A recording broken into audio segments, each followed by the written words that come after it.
En aquel tiempo, cuando terminó Jesús de hablar a la gente, entró en Cafarnaún. Un centurión tenía enfermo a punto de morir a un criado a quien estimaba mucho. Al oír hablar de Jesús, le envió unos ancianos de los judíos para rogarle que fuera a curar a su criado. Ellos, presentándose a Jesús, le rogaban encarecidamente: «Merece que se lo concedas, porque tiene afecto a nuestro pueblo y nos ha construido la sinagoga». Jesús se fue con ellos. No estaba lejos de casa cuando el centurión le envió unos amigos a decirle: «Señor, no te molestes. No soy yo quien para que entres bajo mi techo. Por eso tampoco me creí digno de venir personalmente. Dilo de palabra y mi criado quedará sano. Porque yo también vivo bajo disciplina y tengo soldados a mis órdenes. Y le digo a uno ve y va, al otro ven y viene. A mi criado haz esto y lo hace». Al oír esto, Jesús se admiró de él y volviéndose a la gente que lo seguía, dijo: «Os digo que ni en Israel he encontrado tanta fe». Y al volver a casa, los enviados encontraron al siervo sano. Palabra del Señor. La fe del centurión que acabamos de escuchar en el Evangelio es tan llamativa porque era una autoridad de los opresores, de los conquistadores romanos. Es tan llamativa que la Iglesia ha seleccionado esa frase, la frase que responde el centurión a Jesús, y la ha incluido en la liturgia de la misa. Antes de comulgar, quizá no sabemos de dónde viene la frase, pero viene, como hemos escuchado, del Evangelio de hoy. Señor, no soy digno de que entres en mi casa, pero una palabra tuya bastará para sanarme. En este caso, no decía el centurión para sanarme, sino para sanar a su criado enfermo. Eso nos recuerda algo muy importante, y yo creo que por eso la Iglesia lo ha seleccionado y lo ha puesto en la liturgia. La Eucaristía no es un derecho. Vivimos en el mundo de los derechos, tenemos derecho a todo. La inflación de derechos en detrimento del concepto de deber, tenemos derecho a todo y no tenemos obligaciones, es una cosa provocada artificialmente pero deliberadamente. Cuanto más derechos creemos tener, evidentemente muchos de ellos no son auténticos derechos, cuanto más derechos creemos tener, más reclamamos. ¿Y a quién reclamamos? Al que está por encima, sea el jefe de la empresa o sea el presidente del gobierno. La reclamación, sobre todo en un sistema democrático, lleva a que los que mandan prometan satisfacer derechos que no son tales para conseguir el voto. Es decir, esto estimula el consumo. Esa es la clave. Detrás hay una ingeniería social muy bien pensada, fomentando el concepto de derechos que no son tales para que los políticos satisfagan esos derechos y se consuma más. Pero eso crea dos consecuencias al menos. Primero, la insatisfacción. Insatisfacción porque no te van a dar nunca todo. Es imposible. Y aunque los políticos prometan que te lo van a dar, en la práctica no pueden darlo. Las promesas electorales, los propios políticos dicen que, por supuesto que son falsas. Ellos mismos lo dicen, lo cual no quita para que en la siguiente campaña electoral vuelvan a prometer aún más y la gente se lo crea. Primera cosa, por lo tanto, insatisfacción. Yo tengo derecho a... madre mía, las cosas que ponemos ahí adentro. Tengo derecho a una casa con piscina y con vistas al mar. Hombre, pero si vives en Madrid, ¿cómo vas a querer? Da igual, que me traigan el mar a Madrid, porque yo tengo derecho a... Es tan absurdo esta gigantesca exageración del concepto de derechos, que repito, que genera inevitablemente insatisfacción y también genera rencor, porque ese tiene lo que yo quiero tener, pero es que no es que él lo tiene y yo no lo tengo, es que yo tengo derecho a tenerlo. Pero ¿de verdad tienes derecho? Sí, tengo derecho. Segunda cuestión, desaparece el concepto de obligación, porque nadie habla de deberes, nadie. Y además desaparece el concepto de gratitud. No tengo obligaciones, tengo derechos, no tengo deberes, tengo derechos.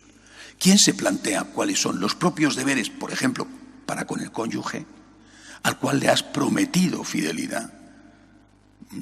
eres más fiel a tu equipo de fútbol, que eso no te lo quitan ni aunque te desuellen vivo, que a tu esposa o a tu esposo, incluso a tus padres o a tus hijos, como por ejemplo con el caso del aborto, por hablar de los sentimientos más sagrados que debe de tener un ser humano.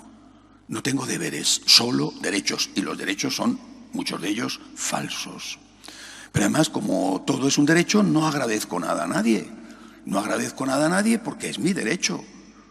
Yo tengo un empleo, me pagan mi sueldo, no voy al jefe a decir, uy, gracias, me ha pagado usted.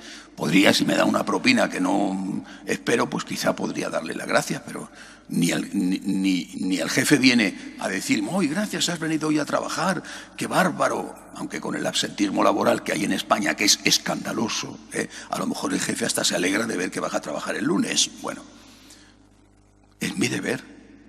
No tienen por qué darme las gracias, pero cuando me hacen un favor, sí. Desapareciendo el concepto de deber, desaparece también el concepto de agradecimiento. Tengo derecho a eso, nadie me hace ningún regalo. Hombre, pero si no es un derecho verdadero, da igual. Yo me lo creo y por tanto no agradezco. Y ahora vamos a la Eucaristía. Todo el mundo tiene derecho a comulgar. Pero ¿cómo que nadie tiene derecho a comulgar? Nadie. Es un don extraordinario del Señor. Un don maravilloso, inmerecido. No hay el derecho a la comunión. Es que no existe ni el derecho al perdón. Cuando tú pides perdón, no exiges perdón. Con Dios y con el prójimo. Has hecho una faena a alguien y le pides con humildad, por favor, ¿me puedes perdonar? Lo siento, me he equivocado, te he hecho daño, te he dicho una palabra inapropiada, estaba nervioso, por favor, perdóname. Estás pidiendo perdón, no exigiendo perdón. Pues lo mismo la Eucaristía, es un don poder comulgar, es un don poderse confesar, es un regalo de Dios. La salvación es un regalo, no es algo a lo que yo tengo derecho. Tengo derecho a la comunión, y tengo derecho.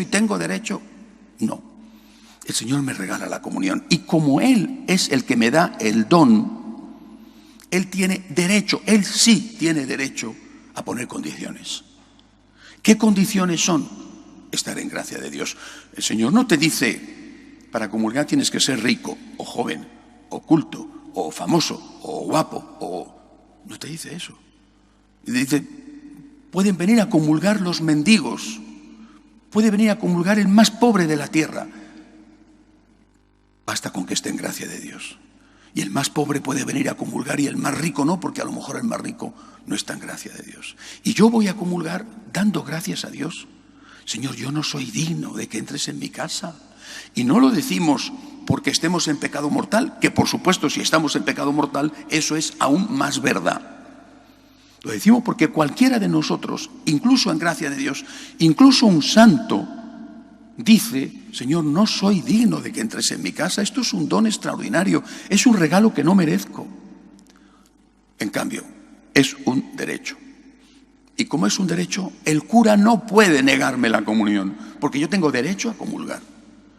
Ah, pero usted vive en adulterio, da lo mismo. Usted es un intolerante, usted es un rígido, usted es un fariseo, usted es un mal pastor. Oiga, pero es que esto es un don, no es un derecho. Y el que da el don, que es Jesucristo, que se ha quedado en la Eucaristía por amor a nosotros, el que da el don puede poner condiciones que por otro lado son básicas y elementales. ¿Cómo vas a comulgar con alguien al cual estás ofendiendo? Antes de poner tu ofrenda en el altar, si recuerdas que un hermano tuyo tiene algo contra ti, vete primero a reconciliarte con tu hermano. Es decir, quita primero de los ojos de Dios aquellos pecados que han roto la relación con Él. Es que has ofendido a tu hermano, es que has mentido, es que has robado, es que eres un corrupto, es que eres un asesino, o lo que sea.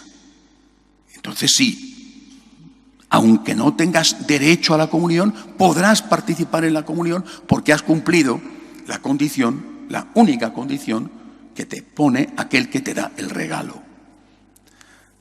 Entremos con humildad a la relación con Dios y a la relación con el prójimo. No nos dejemos seducir por estas políticas nefastas que nos hacen creer que tenemos derecho a todo, deberes para nada, y no tenemos nada que agradecerle a nadie. Tengo derechos, por supuesto, y tengo que reclamarlos, pero tengo obligaciones y tengo que cumplirlas. Y tengo muchísimo, muchísimo que agradecer a Dios y a mucha gente en la vida. Muchísimo. Entre otras cosas, la paciencia y el perdón que necesito que tengan conmigo. Y para con Dios, cuando hoy digamos antes de comulgar, Señor, no soy digno de que entres en mi casa, seamos conscientes de que de verdad no somos dignos, que es un regalo inmenso e inmerecido que Dios nos hace, y démosle gracias a Dios por eso. Que así sea.